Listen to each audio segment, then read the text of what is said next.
Hi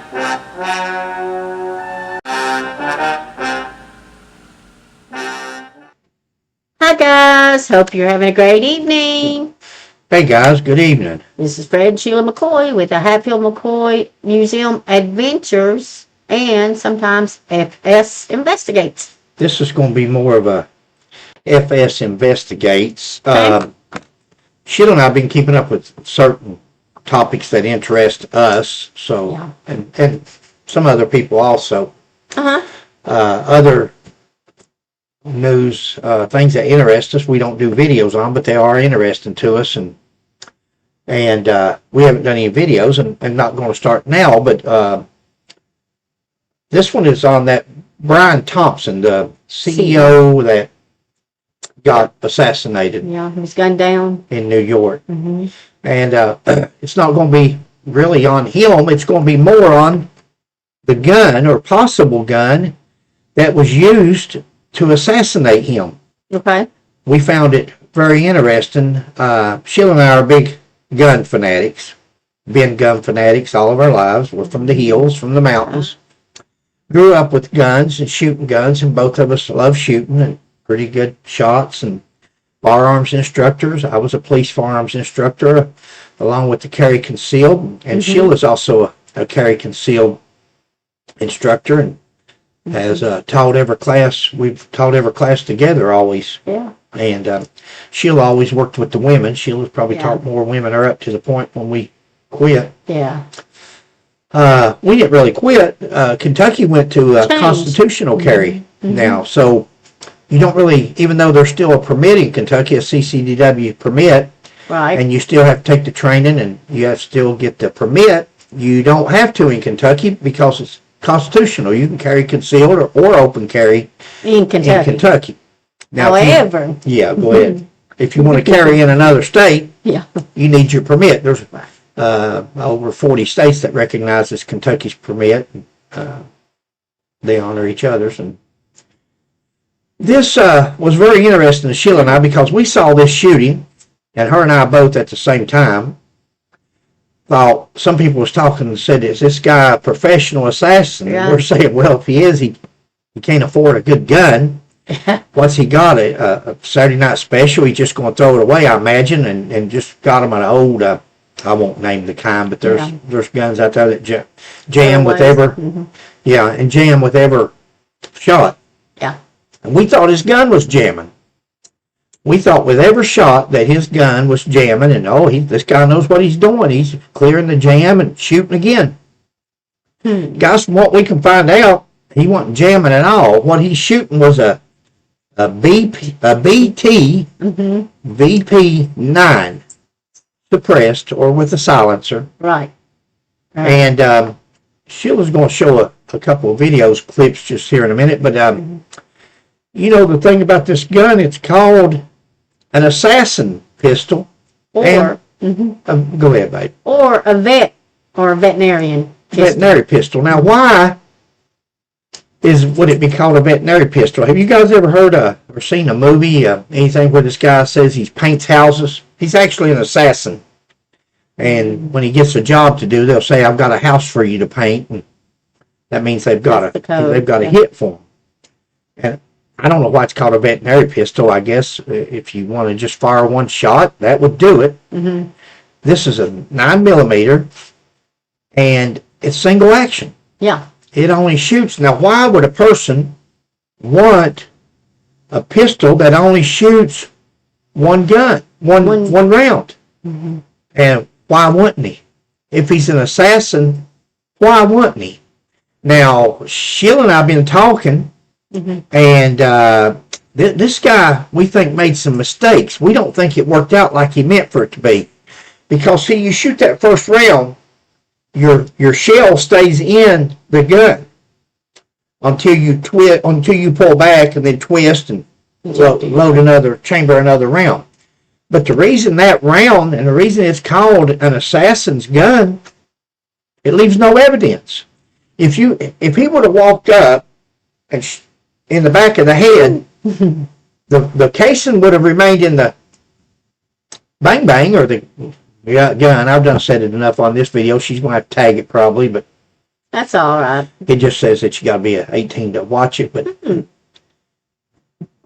what we're thinking is the reason it's called an assassin's gun is because you got one shot, one headshot.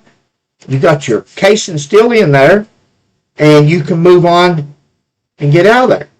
Now this fella, he panicked or whatever, but he shot 10, 12 feet back. They shot him in the back, had to load and shoot again, load and shoot again. Now they say that there was things written on the casings. Right. That makes you tend to think, well, maybe he meant to do it. He wanted them to find out. Yeah, maybe he meant to find the casings. Show that first clip, baby. Let's show them the gun. Let them see if this is it. Yeah. We could be wrong. Could be. Let's try. We don't think we are, but make sure my speakers are up. Then you're going to like this next one. Some people call it the Assassin's pistol. Basically, this is the newer model of the Well Rod. If you're not familiar with that pistol, that is a World War II pistol that was developed for SOE for basically British special operations. And this is not the Station 6. There were 250 of these units that were actually brought into the United States. And this is called the VP9. Yes, just like the H&K. But this is the VP9 or veterinary pistol.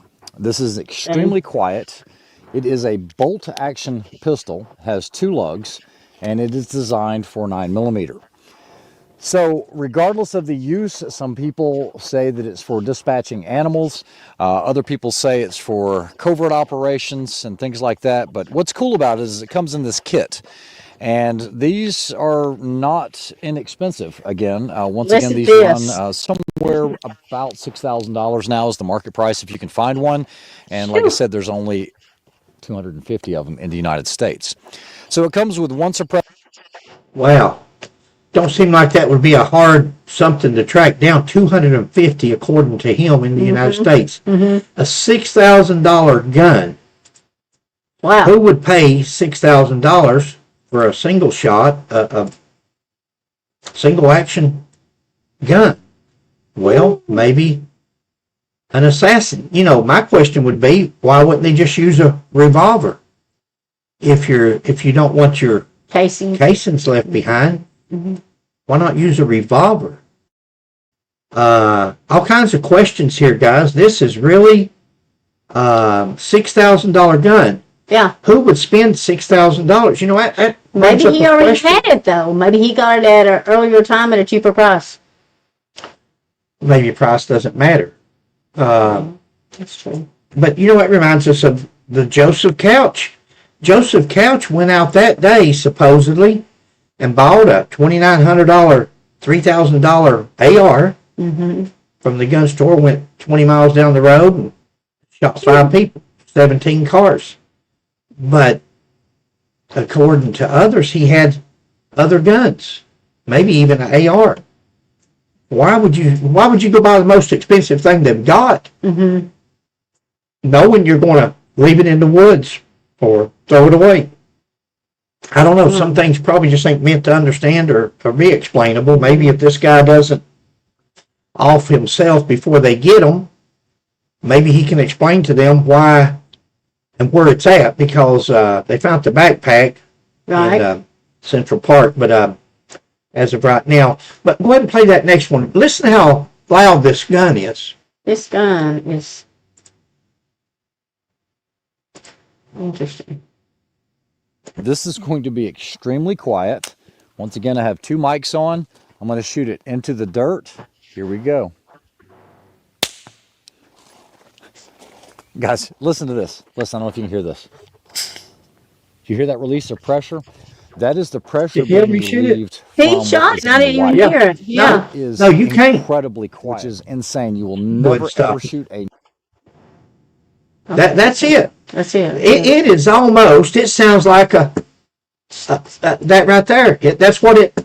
And then when he opened the cylinder up, the slide, the whatever you want to call that, the action there. Yeah. You'll hear a puff of gas come out. Air. It releases the gas. Yeah. There's a wax seal inside of that thing that holds the gases inside, and that's why you're not hearing So, other than that person that was standing there took off running when they saw him doing the shooting, unless you just seen somebody firing that gun, you're probably not going to hear it.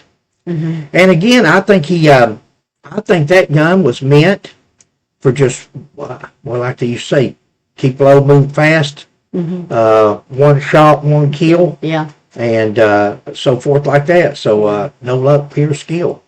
But I think he panicked at the during going down the sidewalk for some reason, instead of going on up to him and to the back of the head. He done it from that distance. We'll never know until they get him or question him or somebody. I don't know if they'll.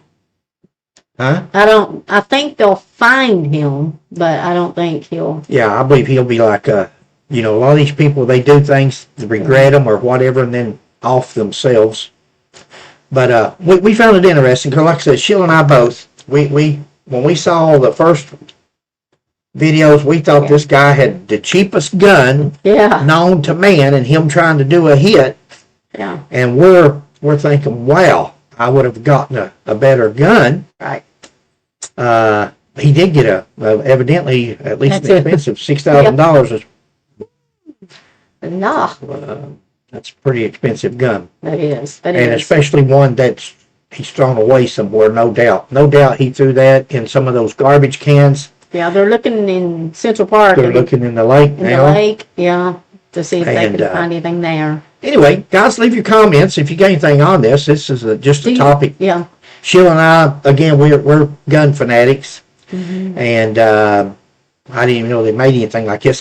You would have thought that for that kind of money, it'd be more like an Uzi rather than a single shot. But I can see for a professional hitman, because it's a take apart per se, and you just it comes in that little case. But besides that, you can you very silent. You're leaving no evidence. You've got no sound, and you're leaving no casing behind. If you do the one shot, one kill. Yeah, if you do the one thing, So it's interesting. It's going to be interesting as to see why this gentleman took. You can.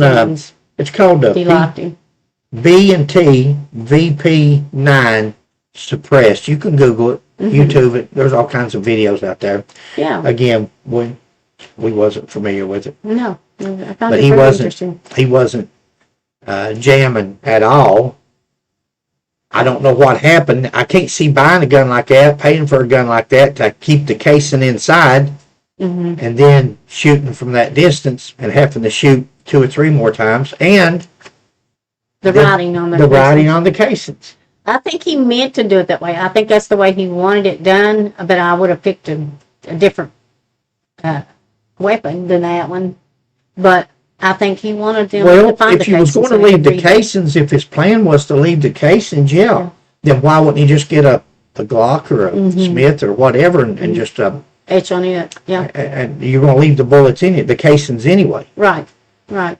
I don't know that was his plan, except for the writing on, and that may have just been for a keepsake for him. Maybe that's the one that was in.